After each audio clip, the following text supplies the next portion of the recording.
I never thought it would end up like this. When I first started dating my high school boyfriend, I was extremely in love. He was a junior and I was a senior, and we were the perfect match. But as time went on, I started to see a different side of him. He became controlling, judgmental, and even abusive. I knew I had to end things before it got worse, so I broke up with him and moved on to college at the local university. But he didn't take the breakup well. He went fucking crazy, lost his goddamn mind. It started with threatening messages, about 200 a day.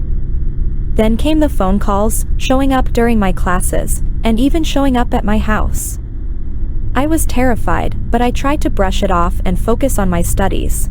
One day, my best friend and I went to the movies, and when we came out, I noticed a huge mark on the passenger side of my car.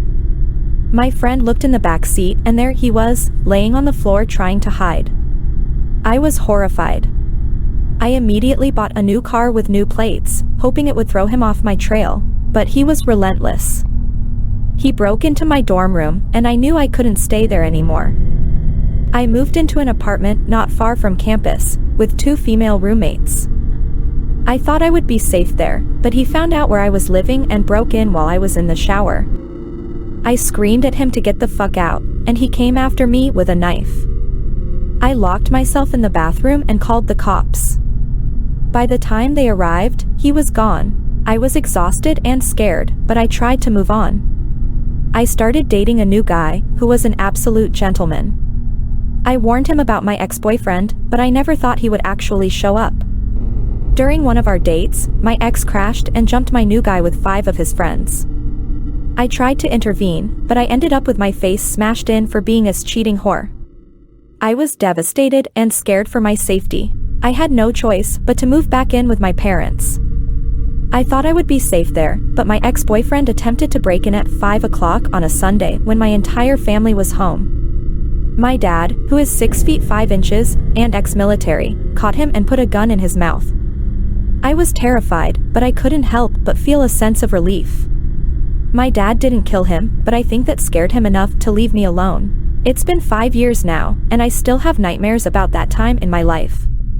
I travel back home frequently to visit my family, and every time I see my ex-boyfriend, he looks the other way.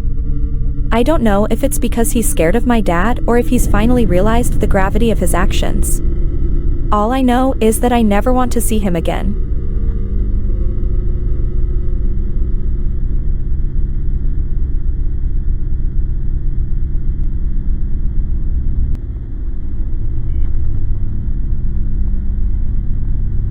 I was walking home from the school gym, minding my own business, when suddenly I received an airdrop request from someone I didn't know.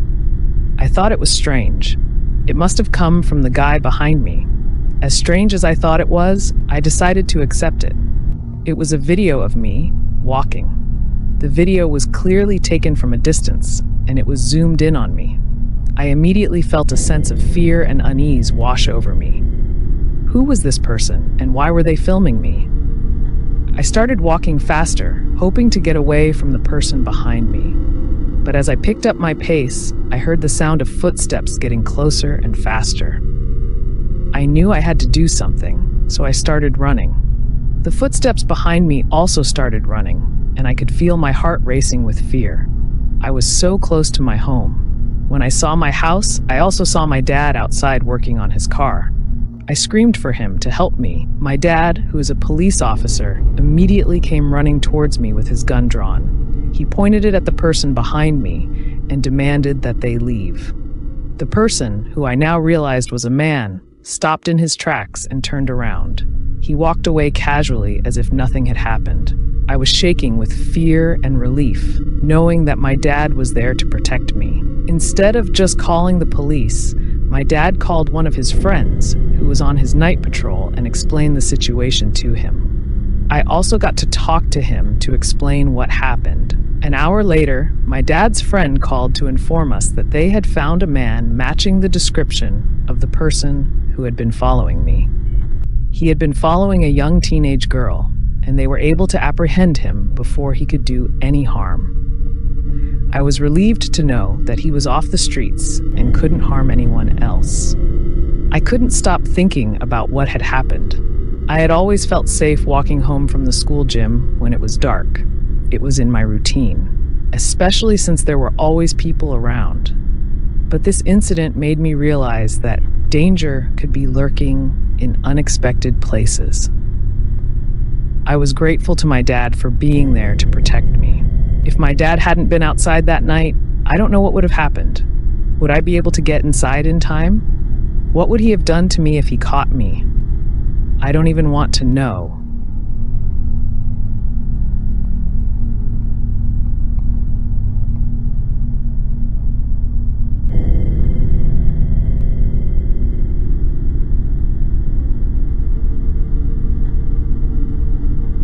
I've always been a bit of a loner, preferring the company of books and my own thoughts over socializing with others.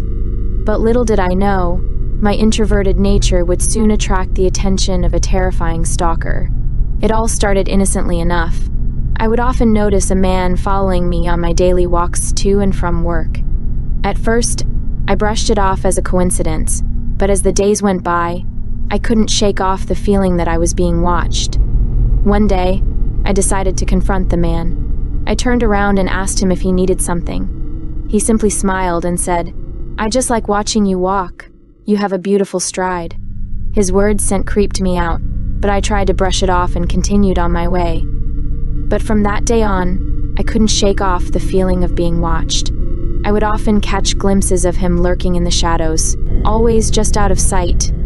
I would see him everywhere, at the grocery store, the park, even outside my apartment building. It was like he was always there, watching my every move. I started to become paranoid, constantly looking over my shoulder and locking my doors multiple times before going to bed. I even considered moving to a different city, but I couldn't afford it.